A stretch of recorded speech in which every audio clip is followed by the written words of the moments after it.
안녕하세요. 오늘도 사연살롱을 찾아주셔서 감사합니다. 저는 경기도에 사는 50대 여성이에요. 오늘 그동안 제 가슴에 묻어두었던 이야기를 해보려고 해요. 지금 저를 알고 지내는 지인들은 저한테 이런 일이 있었는지 아무도 모르거든요. 저는 지방도시에서 태어나 평범한 부모님 밑에서 자랐어요. 어릴 때는 친구도 많았고 공부하기보다 노는 걸 더 좋아했던 아이였죠. 엄마 아빠는 동네에서 식당을 하셨는데 성격이 좋으셔서 주변에 있는 가게들하고도 두루두루 잘 지내셨어요. 저는 그런 부모님과 함께 별 걱정 없이 살았고요. 하지만 늘 태평하고 즐거울 것만 같았던 우리 집에 불행한 일이 생긴 건 제가 고등학교에 들어가고 나서였어요.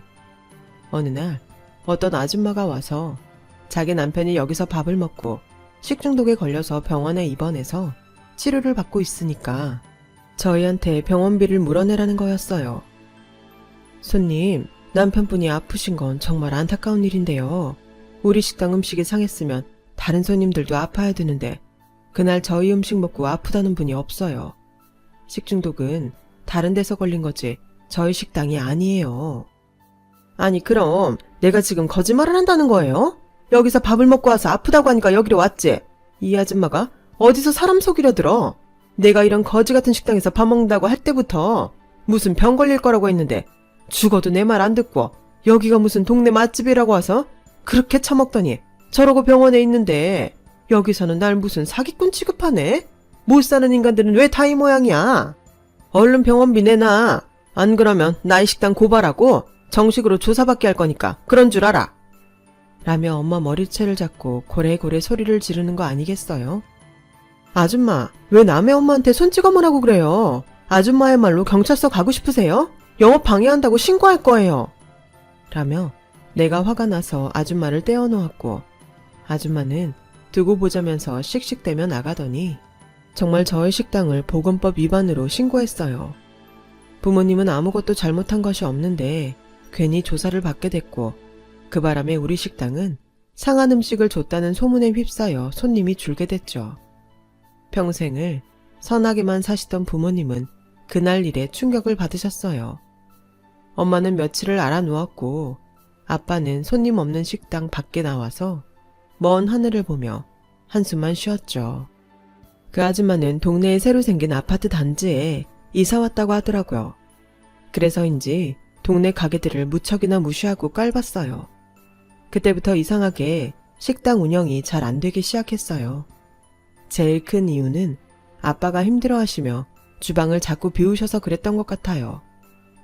사람들 마음이 다 나같지는 않다고 해도 어떻게 이럴 수가 있는지 그동안 나를 그렇게 오래 봐왔던 사람들이 그런 소문 하나 믿고 외면하는 게 너무 억장이 무너져서 아무것도 못하겠어. 그렇게 상심하시던 아빠는 작은 삼촌과 함께 갔던 여행에서 교통사고를 당했고 그날 바로 저 세상으로 가버리셨어요. 우리 형 바람 쐬고 기운 내자고 간 건데 이렇게 가버리면 내가 형수랑 선아를 어떻게 봐. 형, 이렇게 가면 안 돼. 라며 아빠를 붙잡고 우는 작은 삼촌 옆에서 저와 엄마도 펑펑 울었어요. 정말 하늘하고 땅이 뒤집어지는 것 같다는 게 무슨 말인지 실감이 났어요. 고등학교 2학년 때까지 낙천적으로 즐겁게만 살아왔던 저에게 처음으로 인생의 쓴맛을 느끼게 했던 일이었어요. 저는 아빠의 고향에 있는 선산에 아빠의 관이 땅속으로 들어가는 걸 보면서 우리 식당 때문에 식중독에 걸렸다고 난리친 여자를 생각했어요. 그리고 돈도 많이 벌고 될 수 있는 대로 좋은 직업을 가져야겠다고 마음먹었죠. 그 이후로 저의 삶은 이전과는 180도로 변했어요. 학교 등교 시간보다 1시간 일찍 가서 공부했고 수업이 끝난 후에는 도서관에서 불이 꺼질 때까지 있다가 오곤 했어요. 피곤하고 힘들고 더 자고 싶을 때도 많았지만 그때마다 억울하게 돌아가신 아빠를 생각하며 말 그대로 이를 악물고 힘을 냈죠. 정말 독하게 하면 된다고 저는 서울에 있는 상위권 대학에 합격했어요. 제가 1학년 때랑 2학년 절반 넘게를 허송세월 보낸 거에 비하면 이것도 잘한 거였어요. 저는 대학에 입학하자마자 바로 회계사 시험 공부를 시작했어요. 응시 자격을 맞추기 위해서 회계사 관련 학점을 따고 공부를 하고 아르바이트를 하느라 대학 내내 정말 바쁘게 시간을 보냈어요. 그 사이 저희는 가게와 집을 전부 처분해서 경기도로 이사를 했어요. 엄마는 이사한 데에서 멀지 않은 곳에 작은 가게를 얻어서 다시 식당을 하기 시작했죠. 원래 주방일은 아빠가 주로 하셨지만 엄마 음식 솜씨도 아빠 못지 않았어요. 거기다 수완도 좋은 편이어서 사람을 끌어들이는 것도 잘했어요. 엄마 가게는 작지만 점점 동네 사람들에게 입소문이 나기 시작하더군요. 엄마는 아침을 못 먹고 나가는 직장인들을 위해 오전 7시부터 장사를 했죠.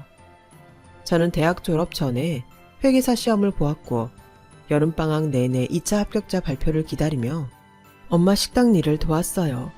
아침에 엄마는 북엇국을 팔면서 특별히 라면을 파시더라고요. 라면 회장을 좋아하는 직장인들을 위해서 그렇게 한다고 했어요. 아침에는 완전 동네 단골 장사였는데 다들 엄마와 친한 것 같더라고요. 그 중에 어떤 여자분이 엄마한테 꼬박꼬박 사장님이라고 불렀는데 제가 딸이라서 그런지 내심 듣기가 좋더라고요. 저는 그분에게 반찬 한 가지라도 더 갖다 드렸죠. 우리 엄마 사장 대접 톡톡히 해주는 대가로 주는 서비스예요. 이 가게 운영하시는 분이니까 사장님 맞잖아요. 음식도 만드시고 계산도 하시고 직접 갖다 주실 때도 많고요. 사장님이 따님 자랑을 얼마나 하는 줄 아세요? 공부도 잘하고 똑똑하다고요. 저번 회계사 시험 1차도 합격했다면서요? 진짜 멋져요. 난 공부 잘하는 사람 보면 너무 부럽더라고요. 2차까지 합격해야 되는 건데 아직 몰라요. 안 되면 저도 그냥 회사 취직해야죠. 그러지 마세요. 여태까지 공부한 게 있는데 너무 아깝잖아요. 그리고 분명히 잘 될 거니까 염려 푹 놓고 있으세요. 제가 이래봬도 사람 보는 눈이 있다니까요. 빈말이었지만 제 긴장을 풀어주려는 그분 배려가 너무 고마웠어요. 그 덕분이었는지는 몰라도 방학이 끝나갈 무렵 발표된 회계사 2차 합격자 명단에는 제 이름이 당당히 올라가 있었어요. 엄마는 너무 좋아서 합격자 발표 날 하루 종일 손님들한테 돈도 안 받고 오는 사람마다 서비스로 반찬까지 챙겨주셨어요. 다음날 아침 일찍 오는 직장인들한테도요. 저를 격려해 주셨던 여자분은 밤에 퇴근하면서 제게 명품 지갑을 선물해 주셨어요. 이렇게 비싼 걸 제가 어떻게 받아요? 너무 고맙긴 한데 마음만 받을게요. 제가 백화점 명품 매장에 있거든요. 제가 구입할 수 있는 걸로 산 거니까 부담 갖지 마세요. 회계사님이 이런 거 하나 정도는 갖고 계셔야죠. 그동안 어머니가 너무 잘해주셔서 조금 갚는 거예요. 알고 보니 그분은 유명 백화점 명품 매장 매니저였어요. 엄마와 저는 고맙다고 인사하고 그 후로도 그분과 더 가깝게 지냈죠. 남동생분도 가끔 같이 왔는데 대기업에 다닌다고 하더라고요. 부모님은 두 분 다 일찍 돌아가시고 어렵게 자랐지만 착실한 분들이었어요. 저는 좀 이름 있는 회계사 사무실에서 일을 시작했고 그러면서 결혼할 사람을 만나려고 노력했어요. 고등학교 때 부모님 식당을 모욕하고 아버지가 사고로 돌아가시는 원인을 제공한 그 아줌마가 제 마음속 한이 된 것 같아요. 회계사로 일을 해도 속이 후련하지 않더라고요. 저보다 좋은 직업을 가진 남편을 만나서 아무도 무시하지 못하게 살아야겠다는 생각이 점점 더 강해졌어요. 잘 사는 사람이 돼서 좋은 아파트에 살아야 아무도 찍소리 못하겠지. 그런 마음만 강해졌고 저도 모르게 그런 사람을 찾고 있었어요. 그러다 보니 연애를 해도 오래가지 못했고 저와 비슷한 환경에서 자랐거나 중산층이면 마음에 들어도 결국 계산을 하다가 헤어지곤 했죠. 선아야, 사람을 만나는데 마음을 따라가야지 조건만 보는 건 안 된다. 그러면 우리한테 행패 부렸던 고향 그 여자하고 뭐가 다르니? 네 마음이 가는 사람이 잘 살면 모르겠지만 잘 사는 것부터 따져보고 만나지는 마라. 엄마, 나는 다시는 그 아파트 아줌마 같은 사람들한테 무시당하면서 살지 않을 거야. 그러려면 우리도 돈이 있어야 되고 좋은 직업 가진 사람을 만나야지. 세상에 엄마 말처럼 따뜻하고 착하기만 하면 나도 이러지 않아. 그렇게 당해봤으니까 안 그러려고 하는 거야. 그래, 이게 다 힘없고 못 배운 부모 탓 같구나. 우리가 조금만 잘 살았어도 너한테 그런 큰 상처를 주지 않는 건데.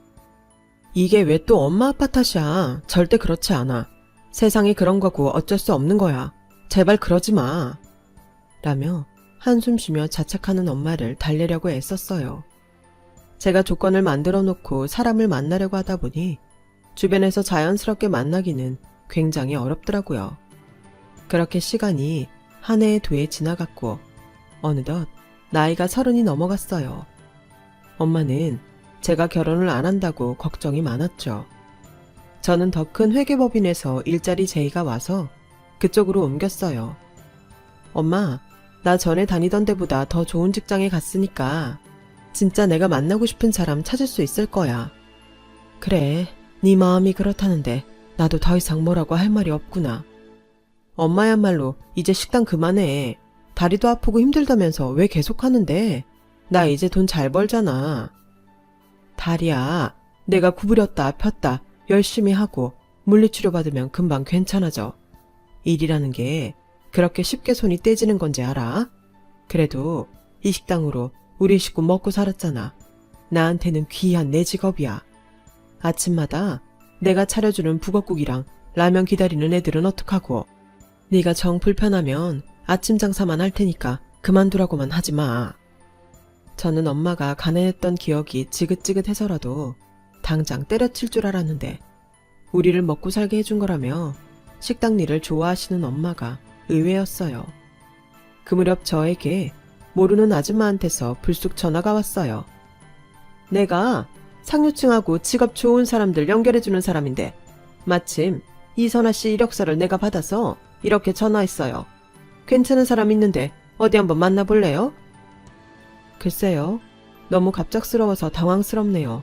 제가 좀 생각해보고 다시 연락드릴게요. 전화를 끊고서 저는 그 아줌마에 대해 좀 알아봤는데 정말 상류층 결혼을 여러 성사시킨 걸로 유명하더라고요. 하지만 아무리 제가 좋은 조건 사람을 만나고 싶다고 해도 그런 사람까지 동원하고 싶지는 않았어요. 저는 그 아줌마한테 다시 전화하지 않았고 주변에서 소개시켜주는 사람들을 만나고 얼마 동안 사귀기도 하고 했죠. 그러는 동안에도 아줌마는 잊혀질만 하면 전화를 해서 좋은 사람들이 있다며 만나보라고 자꾸 권했어요. 한 번은 괜찮은 사람을 몇 개월 정도 사귀었는데 그 사람 집에서 저를 좋아하지 않는 눈치가 보이더라고요. 그러니 남자도 점점 저한테 시들한 게 느껴졌어요. 저는 다시금 상처를 받았고 더 잘 사는 집안으로 가고 싶다는 생각이 강해졌어요. 그 무렵 선자리를 연결해주는 아줌마한테서 다시 연락이 왔어요. 아주머니도 참 대단하시네요. 그만큼 거절했는데 또 연락하세요? 나도 이걸 내 일로 삼는 사람인데 당연하지. 이 집안이 돈도 많고 다 좋은데 내세울 만한 직업 가진 자손이 없대. 그래서 직업 좋은 며느리감을 찾더라고. 여자 배경은 상관 안 한대. 부동산으로 돈을 엄청 많이 벌어서 강남 웬만한 데에서도 이 집안은 무시 못한다고 하더라고. 한번 만나볼래? 저도 속으로는 정말 내가 원하는 배경의 집안에서는 우리 집처럼 서민은 받아들이지 않을 거라는 걸 어느 정도 알아가고 있었어요. 현실을 알게 되었던 거죠. 그래서 돈 많고 다른 사람들이 함부로 무시 못하면 되겠다 했는데 아줌마가 딱 제가 생각하고 있던 사람을 소개한 거죠. 남자는 대학에서 강사를 하다가 얼마 전부터 입시학원에서 아이들을 가르친다고 하더라고요. 남자 직업이 썩 마음에 드는 건 아니었지만 그래도 한번 만나보기로 했어요. 저는 이렇게 중간에서 누가 소개해줘서 만나는 게 두 번째예요. 처음이 아니니까 익숙해지지 않을까 했는데 그렇지도 않네요. 저는 처음이라 그런지 어색할 거라고 생각했는데 생각보다는 괜찮은 것 같아요. 그러면 다행이에요. 저는 선아씨가 불편하실까봐 염려되더라고요. 라는데 조금 작업성 멘트 같기도 했지만 저한테 호의를 가지고 대하는 게 보여서 기분 나쁘지는 않았어요. 남자는 저를 계속 만나기를 원했고 저도 좋다고 했어요. 그렇게 만나기를 3개월 정도 했더니 아줌마가 남자 어머니가 저를 보고 싶어 한다고 하더라고요. 저희가 어떻게 만나고 있는지 다 알고 계신 거였어요. 남자 집에서 좋은 사람 다리 놔달라고 했으니까 그쪽 집에 계속 연락해서 소식 듣고 있었지. 아니라고 하면 다른 사람 소개시켜야 되잖아. 근데 그쪽에서 꽤 마음에 들어하네. 어머니 만나봐. 이런 만남은 오래 끌면 안 돼. 빨리 결정해야지. 하긴 주변에서 연애하는 거 아니고 선본 거면 길게 끄는 거 아니라고 하더라고요. 저도 마음이 있었고 결혼도 생각했기 때문에 만나보겠다고 했어요. 남자 어머니는 굉장히 화려하고 말주변도 좋은 사람이었어요. 내가 진짜 돈복도 있고 다 좋은데 똑똑한 사람하고는 연이 없더라고. 그래서 어떻게든 며느리는 머리 좋고 돈 잘 버는 직업을 가진 사람 얻어야겠다. 아주 벼르고 별렀지. 그랬더니 정말 이렇게 회계사를 만나게 되네. 이름이 선아라고 했지? 선아, 너도 이제 걱정 마라. 내가 사무실 차려주고 너 팍팍 밀어줄 테니까 하고 싶은 대로 다 해봐. 안 그래도 남자 어머니는 온몸을 유명한 명품들로 다 휘두르고 나왔어요. 근데 그게 좋아 보이지만은 않더라고요. 돈이 많아서 쓰고 싶은 거 쓰는 건 자유지만 너무 남들한테 보여주려고 하는 게 부담스럽게 느껴졌거든요. 저는 제가 더 이상 무시당하고 살고 싶지 않아서 높은 데 올라가고 싶었지. 이렇게 돈 많다고 자랑하듯 꾸미고 다니는 건 좀 아니다 싶었어요. 하지만 저는 더 좋은 자리가 없을지도 모른다는 생각에 마음이 조급했어요. 그래서 성격이 외향적이라서 그렇다고 좋게 받아들이려고 애를 썼죠. 몇 번을 더 만나면서 좋게 생각하며 지나가다 보니 어느새 저와 남자의 결혼은 기정사실화 되어가고 있었어요. 엄마도 집에 인사 온 남자에게 따뜻하게 잘해주셨고요. 나는 다른 거 바라는 거 없어. 우리 선아, 더는 세상에 상처받지 않게 자네가 잘 다독이며 재미있게 살았으면 좋겠네. 염려 마세요, 어머니. 제가 정말 잘하겠습니다. 엄마는 그런 남자에게 계속 고맙다고 하시는데 엄마가 저 때문에 마음고생을 하신 것 같아서 너무 미안했어요. 저희는 상견례 날짜를 잡자고 했는데 남자 어머니는 그런 거 너무 거창하게 하지 말자고 하더라고요. 겉으로 보이는 거 좋아하고 꾸미기 좋아해서 좀 의외였어요. 우리 애 아빠도 없고 니네 아버지도 없는데 그냥 가족끼리 모여서 식사한다는 느낌으로 간단히 저녁만 먹자. 네, 그건 저도 좋아요, 어머니. 엄마도 괜찮다고 하실 거예요. 저는 어머니가 섭섭하실까봐 그렇죠. 나 그런 거 가지고 섭섭해하는 사람 아니다. 그건 그렇고 주말에 시간 좀 비워라. 내가 너 머리끝부터 발끝까지 제대로 싹 옷이랑 구두 맞춰줄게. 어머니, 그런 거는 결혼하고 나서 해주셔도 돼요. 아니다. 나는 내 며느리 될 사람이 허접하게 하고 다니는 거 싫다. 누가 네 돈으로 하랬니? 내가 다 돈 낼 테니까 걱정하지 마. 제가 허접하게 하고 다닌다는 말이 마음에 걸리기는 했지만 원래 생각하고 말하는 사람이 아닌 것 같아서 그냥 받아 넘겼어요. 그리고 주말에 남자와 남자 어머니와 함께 백화점 명품 매장에 갔죠. 거기서 저는 뜻밖의 사람을 만나 너무 반가웠어요. 바로 엄마 식당 단골이고 저한테 명품 지갑을 선물해줬던 언니였어요. 저는 너무 반가워서 아는 척을 하려고 했는데 언니는 매니저답게 깍듯이 예의를 지키면서 저희를 대하더라고요. 남자 어머니는 매장에서도 온갖 물건을 다 꺼내오게 하고 좀 난리 법석을 피우는 스타일이었어요. 저한테 잘해주려고 하는 건 알겠는데 정말 결혼해도 될지 자꾸 마음에 의문이 드는 행동을 많이 하더라고요. 소파에 발을 올리고 앉기도 하고 직원들에게 명령하듯 물 가져와라, 우리 며느리 되래, 홍차 대령해라 이러는데 정말 민망했어요. 옷이고 구두고 다 필요 없다고 하고 나와버리고 싶었죠. 남자는 자기 어머니 행동이 익숙해서 그런 건지 아무렇지도 않게 옆에 앉아서 똑같이 구는데 조금 실망스럽기도 했어요. 쇼핑이 그렇게 고역인 것도 처음이었어요. 겨우 쇼핑이 끝나고 매장을 나오는데 그 언니가 끝까지 깍듯이 인사하고는 마지막에 나가는 제 손을 붙잡고 조그맣게 내가 나중에 연락할게 하는데 뭔가 굉장히 다급함이 느껴졌어요. 저는 언니가 왜 그러는지 어리둥절하기만 했죠. 그날 밤 언니는 엄마가 식당 문 닫을 때 허겁지겁 뛰어와서 저를 찾았어요. 엄마가 연락해서 나간 저는 언니가 새하얗게 질려 저를 잡아 끄는 걸 보고 뭔가 심상치 않은 게 있구나 하고 느낌이 왔죠. 너 진짜 그 집 아들하고 결혼하는 거야? 안 돼. 절대 안 돼. 그 여자 우리 매장뿐 아니고 명품 매장마다 다 소문이 났어. 몇 번이나 입고 신고 했던 거 자기한테 안 맞는다고 환불하러 오고, 안 된다고 하면 꾸역꾸역 본사까지 전화해서 행패 부리고. 진상도 보통 진상이 아니야. 그것보다 더 중요한 건 나 전에 오늘 너랑 온 남자가 부인이라고 데리고 온 여자 봤단 말이야. 3살인가? 애도 있었어.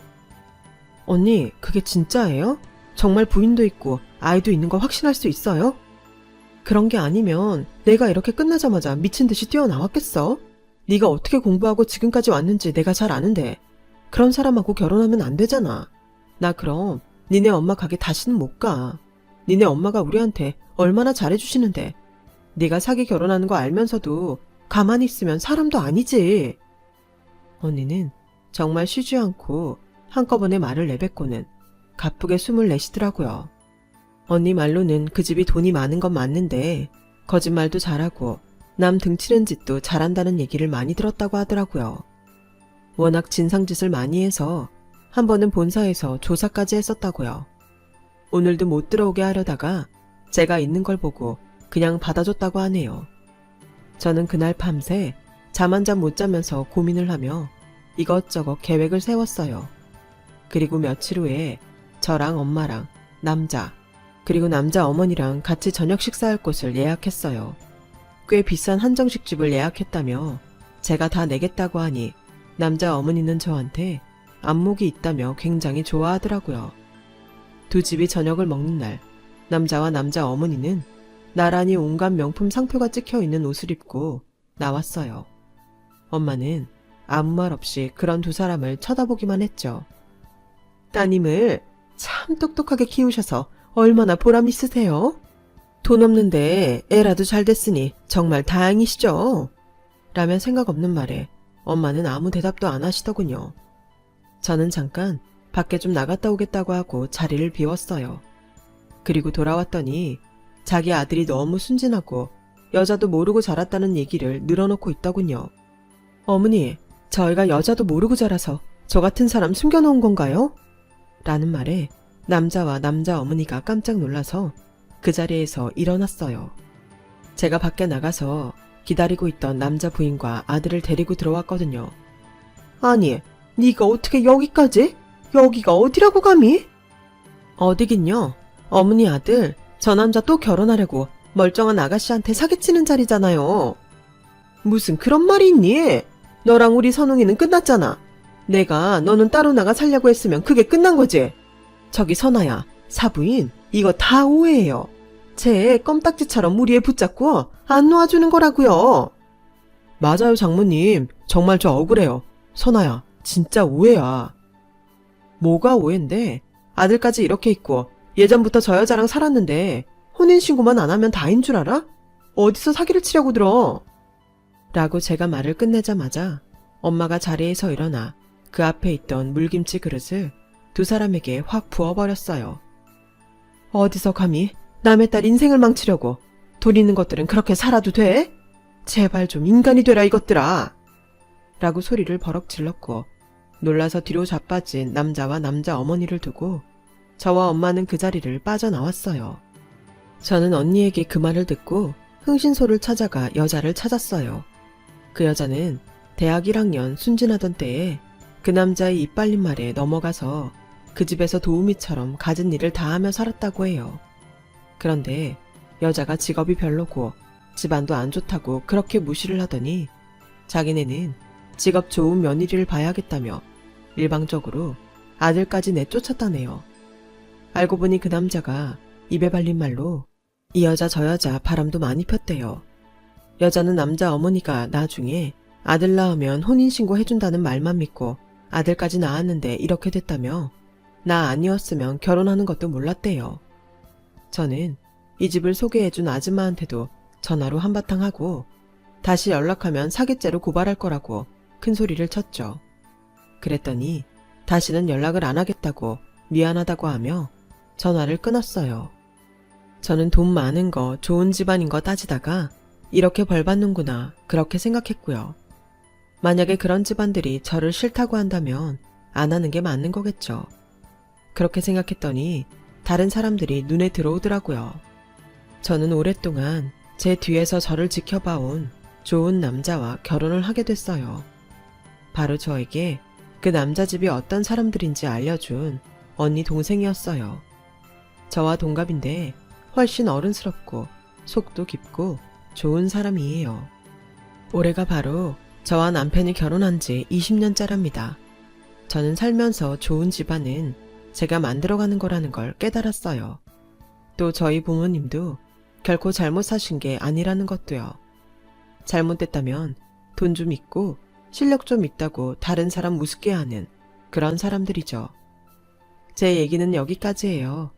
들어주신 분들 모두 너무 감사하고요. 오늘도 좋은 하루 보내세요. 매일매일 행복한 일로 가득하시길 바랄게요. 여러분, 사연 댓글에 응원과 현명한 조언 부탁드려요. 좋아요와 구독은 저에게 큰 힘이 됩니다. 오늘도 좋은 일 가득하세요.